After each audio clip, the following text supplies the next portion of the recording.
Everflon PFA are thermoplastic materials that can be welded using the standard techniques known for common plastics. In particular, hot gas welding is routinely used to thermoweld Everflon PFA liners.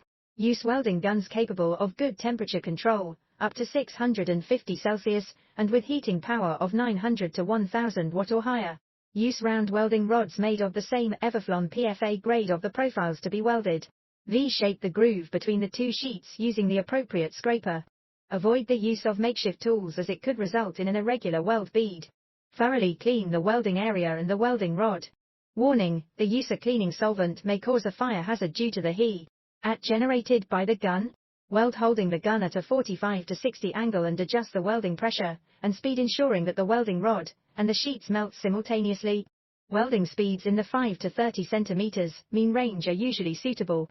If the speed is too low, the welding rod will overheat and might break. On the other hand, if the speed is too high, the welding rod will not melt properly, and the groove between the two sheets will not be duly filled by the molten material.